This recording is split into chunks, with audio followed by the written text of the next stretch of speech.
바울은 예루살렘에서 붙잡혔습니다. 예수님처럼 5번의 재판을 받았지만 바울에게서 죄를 전혀 찾을 수가 없었습니다. 그럼에도 불구하고 유대인들은 끈질기게 바울을 고소했고 불법적으로 바울을 죽이려고까지 했습니다.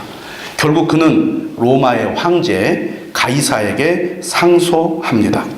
바울은 죄수의 몸으로 배를 타고 지중해를 지나 로마로 가게 되는데 다른 죄수 몇 사람과 함께 배에 오르게 됩니다. 이때 인솔자는 아구스도 부대의 백부장 율리오라는 사람입니다. 바울과 그 일행들은 아시아 해변 각처로 가는 아드라 무테노라는 배를 타게 됩니다. 바울과 동행하는 일행 중에는 누가가 있었고 또 데살로니가 사람 아리스다고가 있었습니다. 바울은 여러 번의 재판을 통해 죄가 드러나지 않았고 또 로마 시민권을 가지고 있었기 때문에 백부장으로부터 친절한 대우를 받습니다. 오늘 우리가 읽은 사도행전 27장은 바울 일행의 항로가 자세히 소개되고 있습니다. 자, 화면을 한번 보여주시죠. 예.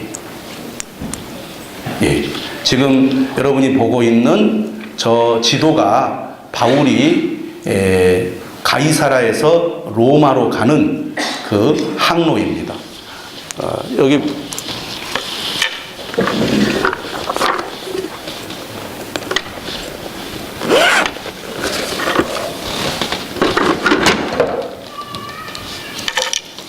제가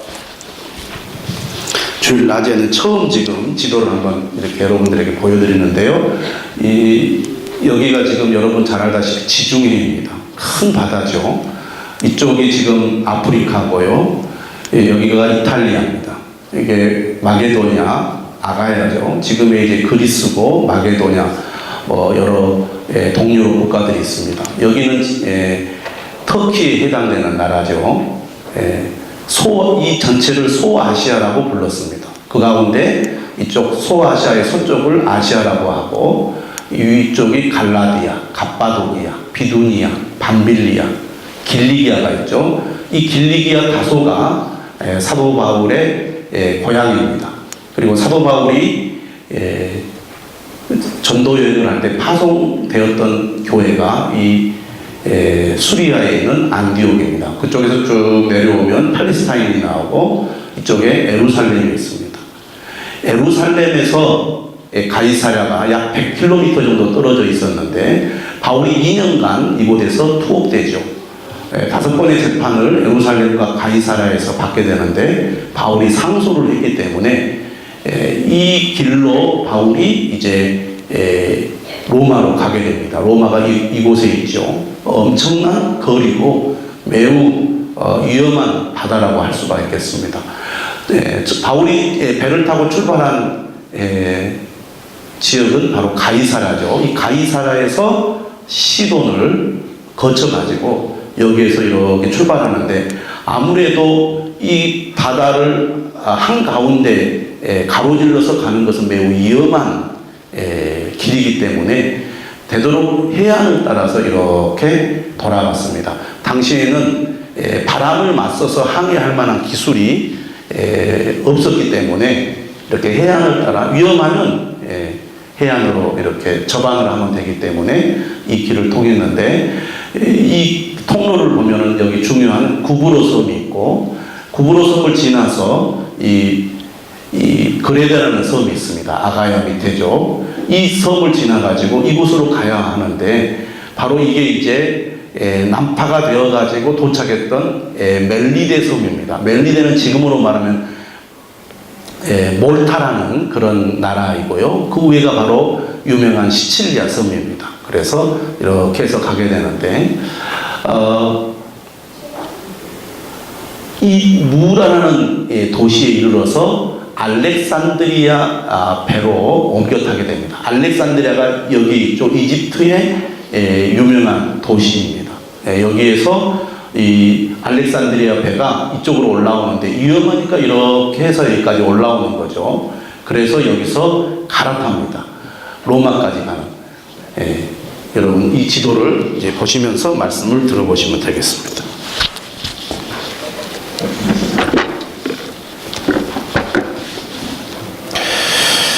자, 다시 말씀을 보시면 이 가이사랴와 시돈을 지날 때 사도행전 27장 4절에 보면은 맞바람을 피하여 구브로 해안을 의지하고 항해했다고 되어 있습니다. 그리고 길리기아와 밤빌리아 바다를 건너서 루기아의 무라시에 도착을 합니다. 거기서 이탈리아로 가는 알렉산드리아 배를 만나 갈아타게 되는데 이때 알렉산드리아 배 탄 승선 인원이 총 276명입니다. 상당히 큰 배라는 것을 알 수가 있죠. 지금부터 2000년 전인데 당시의 선박 기술은 매우 발달했다고 합니다. 그래서 근대에 이르기까지 그 당시의 선박 기술이 그대로 적용이 되어서 배가 만들어졌다고 하는데 그 정도로 선박 기술은 발달했는데 항해 기술에는 아마 한계가 있었던 것 같습니다. 당시 로마의 많은 인구를 먹여 살리기 위해서 곡식을 이집트와 이탈리아를 오가며 실어 나르는 배가 많이 필요했다고 합니다. 로마는 이집트를 곡식 창고로 사용을 했습니다. 그런데 당시에는 맞바람을 맞으면서도 항해할 수 있는 항해 기술이 부족하다 보니까 알렉산드리아에서 북쪽으로 먼저 항해를 해서 아까 보았던 무라라는 도시에 도착을 하고 거기서 소아시아의 해변을 따라서 항해하는 항로를 이용을 하곤 했습니다. 바울을 태운 배가 무라에 도착했을 때 알렉산드리아 배가 그들을 기다리고 있었습니다.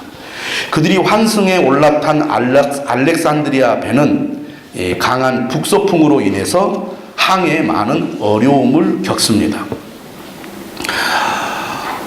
27장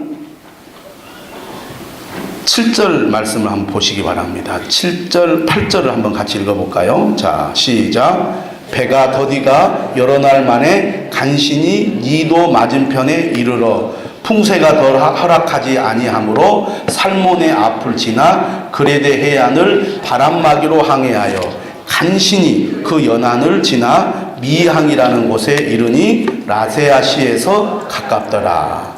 여기 보면 배가 더디 갔다고 그랬습니다. 그러니까 맞바람이 불어서 배가 앞으로 가는데 큰 어려움을 겪었다는 것이죠. 그래서 여기 보시면 이 무라에서 니도로 가는데 어려움을 겪었고 본문에 보니까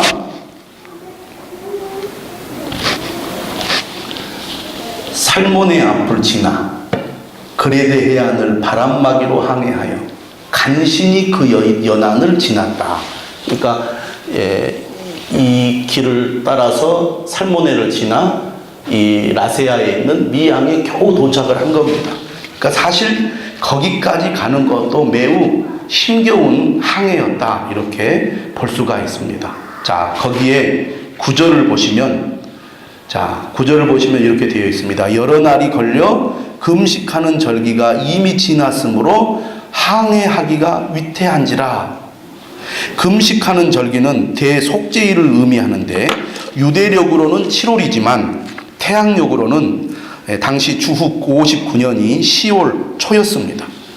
당시 9월 중순부터 11월 중순까지는 항해하기가 위험한 시기였고 11월 중순부터는 겨울이 끝나기까지 모든 항해가 중단되었다고 합니다.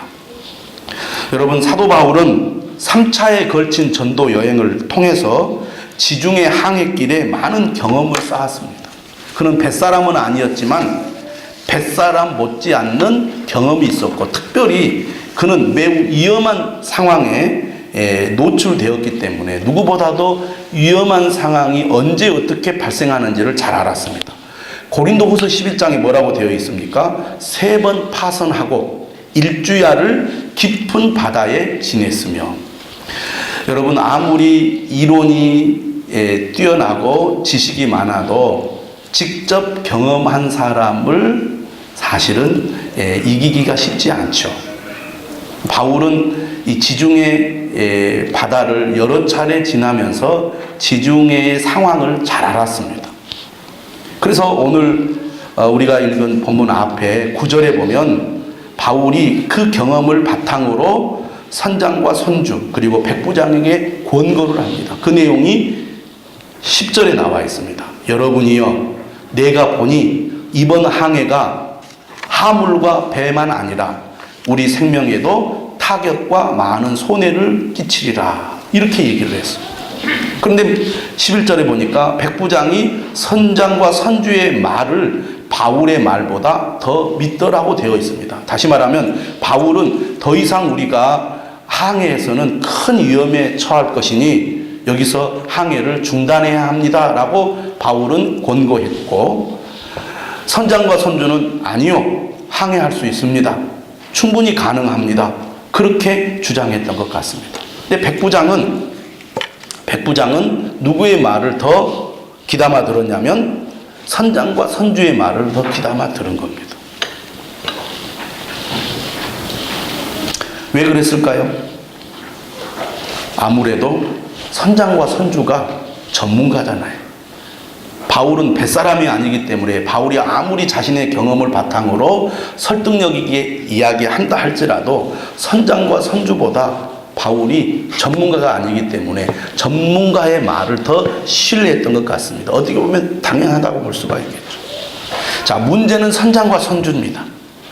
선장과 선주가 왜 이런 선택을 했을까? 두 가지로 생각해 본다면, 첫째는 바울의 말을 그들이 들을 필요가 없었다고 생각했습니다. 왜냐하면 자신들이 전문가니까, 자신들이 뱃사람이고 배에 대해서, 바다에 대해서는 자신들이 더 잘한다고 생각을 했습니다. 교만한 거죠. 사람이 아무리 전문가라 할지라도 모든 것을 다 알 수는 없잖아요. 그리고 실제로 현장에서 경험해 본 사람의 이야기를 귀 기울여 듣지 않으면 사실은 낭패를 볼 수가 있습니다. 제가 건축을 여러 차례 하다 보니까 느낀 경험인데, 설계사라든지 건축가라든지 이런 분들이 전문적인 지식은 가지고 있어도 현장에서의 경험이 떨어지는 경우가 있습니다. 실제로 많이 배우지 못했지만 직접 일을 하는 이 일꾼들, 근로자들이 훨씬 더 잘하는 경우가 있거든요. 그래서 지혜로운 건축가나 설계사는 실제로 일하는 사람들의 이야기에 귀를 기울입니다. 그래서 합리적인 방안, 더 확실한 방법을 찾아서 서로 협력하여 일을 할 때 좋은 건축물이 나오는 거거든요. 그런데 선장과 선주는 바울이 죄수이고 또 전문가가 아니기 때문에 무시했던 것 같습니다. 교만한 마음이 결국에는 문제를 일으키는 원인이 되었던 것이죠. 두 번째, 선장과 선주의 욕심 때문입니다. 아마 경제적인 이유로 무리한 항해를 시도했던 것 같습니다. 조금이라도 더 빨리 로마에 도달하면 그곳에서 더 많은 이익을 얻을 수 있었던 것 같아요. 그래서 무리해서라도 항해를 하려고 했던 것 같습니다. 바울은 죄수로 붙잡혀서 자신의 뜻과 의지와는 다르게 지금 로마로 압송되어 가고 있습니다. 그리고 지금 상황이 매우 위험하기 때문에 더 이상 가서는 안 된다는 것이 바울의 생각이었지만, 실제로는 바울의 기대와 바울의 의지와는 달리 바울은 지금 끌려가고 있습니다. 위험한 상황에 내몰리는 거죠. 여러분, 우리가 인생을 살아가다 보면 이처럼 내 의지와 내 기대와는 다르게 우리의 인생이 흘러갈 때가 있고 끌려갈 때가 있습니다. 저쪽으로 가면 내가 위험할 텐데 알면서도 어쩔 수 없이 가야만 하는 그런 상황에 처할 때가 우리가 살다 보면 있게 됩니다. 바울도 지금 그런 어려움에 봉착하게 되었습니다. 그러나 선장과 선주, 백부장은 계속 알렉산드리아 배를 통해서 항해를 시도하고 있습니다. 오늘 본문 12절에 보니까 이런 말씀이 있어요. 그 항구가 겨울을 지내기에 불편하므로 거기서 떠나 아무쪼록 베닉스에 가서 겨울을 지내자 하는 자가 더 많으니. 이처럼 미향을 떠나서 베닉스로 가려고 한 이유 중에 하나는 이 미향이라는 곳이 겨울을 지내기에 부적합했기 때문입니다. 80km 떨어져 있는 베닉스를 해안을 따라 가면 도착할 수 있기 때문에, 그리고 그 길이 배로 가기에는 먼 거리가 아니어서 하루 이내에 도착할 수 있었기 때문에 사람들은 베닉스로 가자고 요구를 했습니다. 사람이 더 나은 환경을 추구하는 것은 어떻게 보면 당연한 것이라고 볼 수 있을 것입니다. 하지만 문제는 그것이 욕심을 부리는 것이라면 위험이 따르기 마련이라는 것이죠. 다행히도 오늘 본문에 보니까 14절에 13절에 남풍이 순하게 불었습니다. 됐다. 남풍이 순하게 불기 때문에 거뜬히 베닉스라는 항구에 도착할 수 있겠다. 이렇게 생각을 하고 그들이 뜻을 이룬 줄 알고 닻을 감아 그레데 해변을 끼고 항해를 했습니다. 여기까지 보면 바울의 주장이 틀렸다는 것을 보여주는 것이죠. 알지도 못하면서 큰 소리 쳤다고 바울을 무시했을 것입니다. 그런데 14절 무슨 일이 일어납니까? 얼마 안 돼요. 섬 가운데로부터 유라굴로라는 광풍이 크게 일어납니다. 유라굴로는 북동풍을 가리킵니다. 그레데 섬 가운데에 있는 이다라는 산에서 불어오는 강한 북동풍이 불기 시작했습니다. 그러자 갑자기 방향이 바뀌어 버리고 만 것입니다.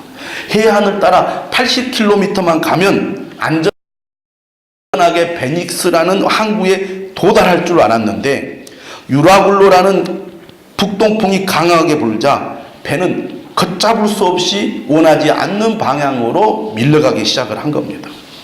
고대 시대의 배는 강풍을 적절하게 다룰 만한 기술이 없었습니다. 배가 해안으로부터 멀어지더라도 부는 바람을 따라 배가 움직이게 내버려 둘 수밖에 없었던 것입니다.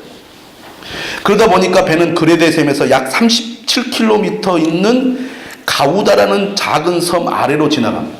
가우다라는 섬이 여기 있습니다.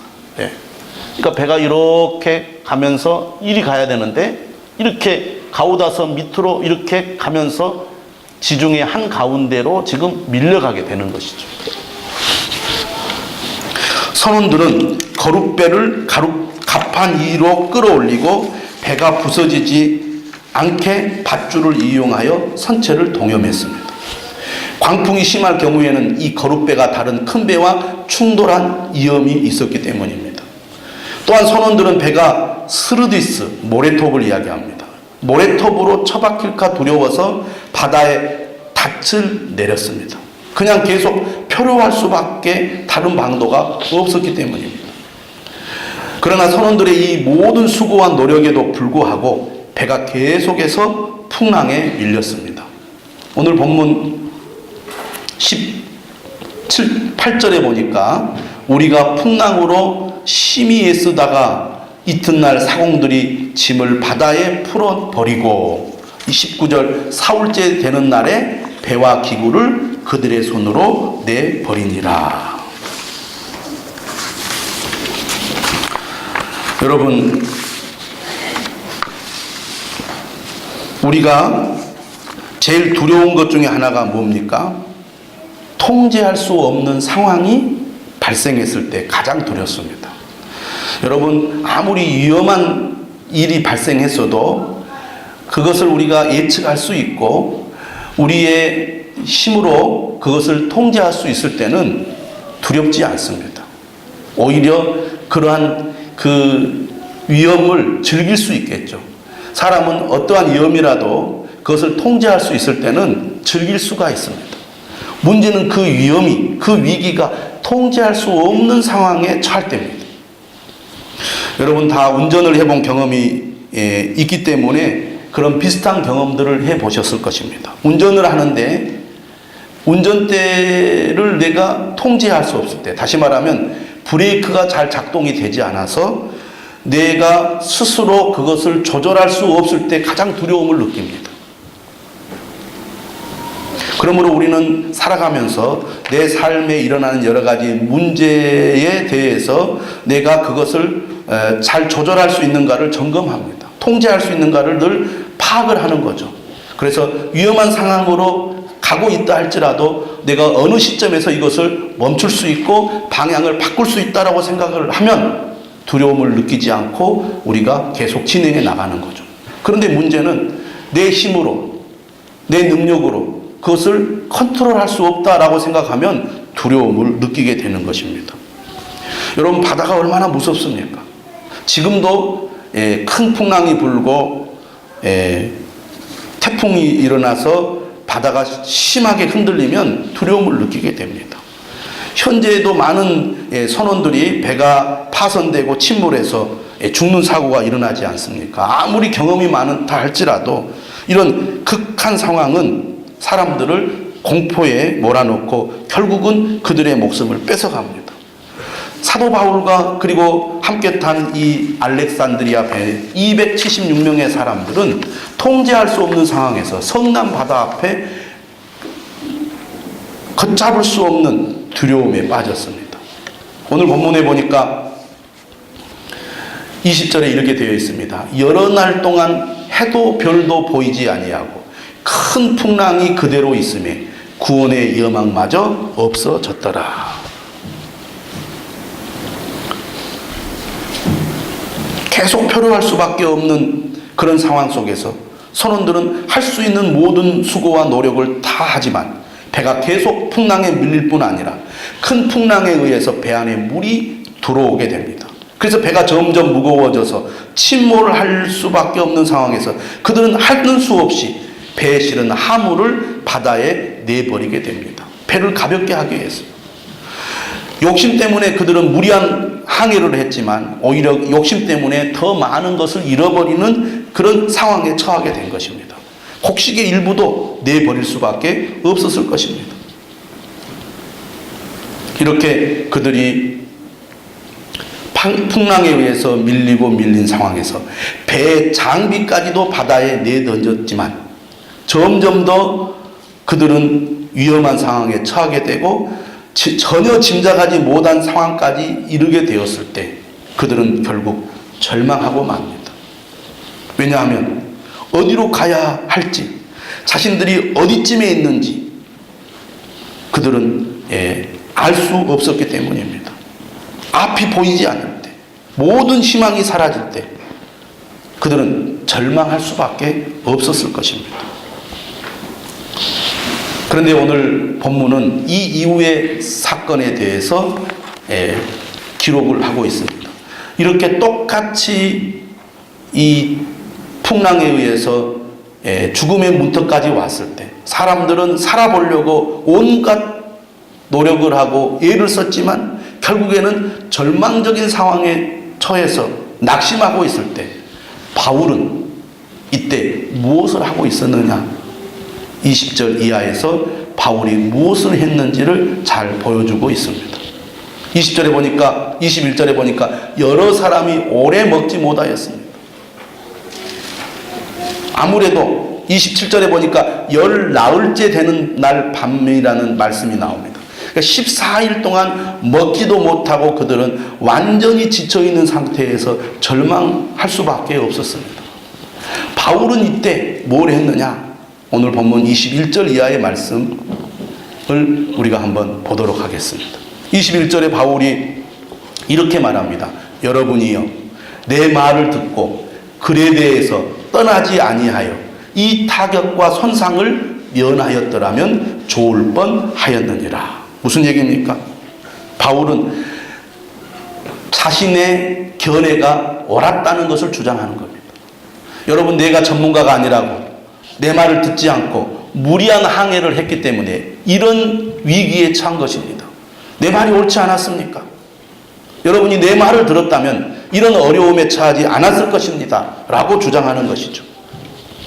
바울이 이 말을 하는 이유는 지금부터 내가 하는 말도 맞는 말이니까 들으라 그런 얘기죠.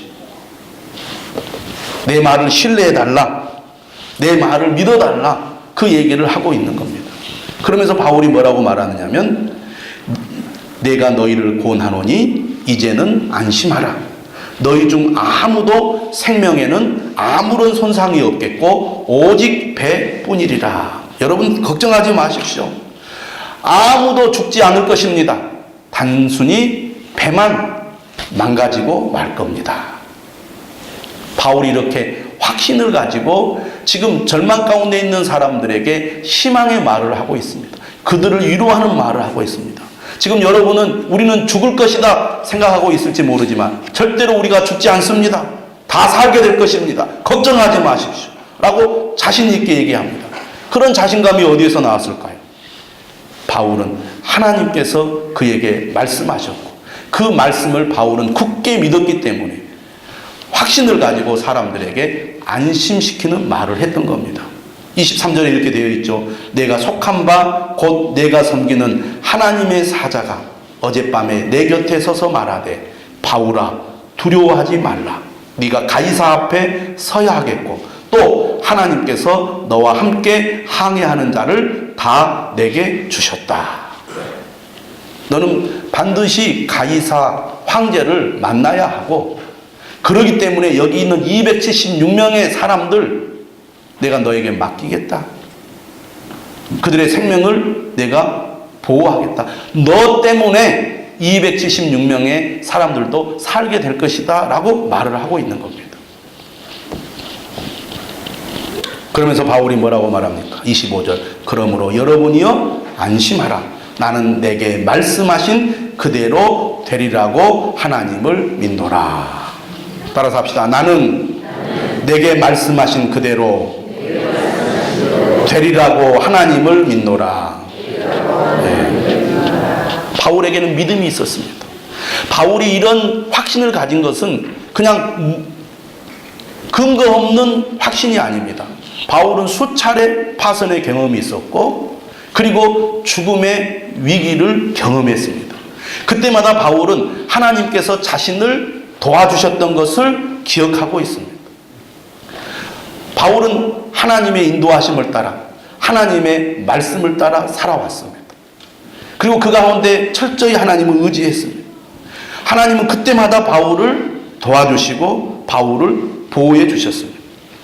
바울이 이렇게 주님을 만나서 주님의 음성을 들을 수 있었던 것은 오늘 본문에는 구체적으로 나와 있지 않지만 절망적인 상황 속에서 사람들은 음식도 먹지 않고 포기하고 있을 때 바울은 그때 무엇을 했겠습니까? 기도했을 것입니다. 하나님, 주님께서 약속하지 않았습니까? 가이사를 만나야 된다. 근데 지금 우리 모두가 다 죽게 생겼습니다. 과거에 저를 도우셨던 하나님, 이 절망적인 상황 속에서 주님 도와주십시오. 이 위기를 넘길 수 있도록 여기 있는 모든 사람들이 죽지 않고 살 수 있도록 하나님 도와주시옵소서. 사람들은 절망하고 있을 때 바울은 간절한 마음으로 하나님께 기도했을 것입니다. 그가 그렇게 하나님 앞에 기도했을 때 하나님께서는 하나님의 사자를 통해서 나타나셔서 말씀하시고 약속해 주셨던 겁니다. 바울은 과거의 경험을 통하여 그가 하나님을 만났을 때 하나님께서 약속을 이루신 것을 알았기 때문에 바울은 이번에도 하나님의 음성을 듣고 확신했습니다. 안심하라. 두려워하지 말라. 네가 가이사 앞에 서야 할 것이다. 하나님께서 너와 함께 항해하는 자를 다 너에게 주었다. 이 말씀을 그는 확실히 믿고 사람들에게 담대하게 얘기했습니다. 여러분이 안심하십시오. 나는 내게 말씀하신 그대로 되리라고 하나님을 믿습니다. 그런즉 우리가 반드시 한 섬에 걸리게 될 것입니다. 믿음이란 모두가 절망하고 있는 상황 속에서도 하나님의 약속의 말씀을 신뢰하는 것입니다. 우리가 우리의 상황을 통제할 수 없을 때 사람들은 절망하게 되지만 믿음의 사람들은 내 힘으로 내 스스로 내 환경을 통제할 수 없을 때 더욱 하나님을 의지하게 됩니다. 여러분, 우리가 살아가면서 내 스스로 통제할 수 없을 때를 만날 때가 있습니까? 그럴 때가 더욱 우리가 하나님 앞에 기도해야 할 때임을 믿으시기를 바랍니다. 바울은 이처럼 하나님을 의지했고 하나님께 기도했고 하나님의 음성을 들었기 때문에 그 믿음을 가지고 다른 사람을 위로하는 일을 했습니다. 바울은 중요한 순간에 리더십을 발휘했습니다. 자기 혼자 살려고 하기보다는 모두를 살리려는 노력을 했다는 것입니다. 오늘 본문 뒤에 보면 선원들이 자기들만 살려고 거룻배를 몰래 내려놓는 그런 이야기가 나옵니다. 또 위험한 상황에 처하니까 죄수들을 죽이려는 군인들의 모습이 나옵니다.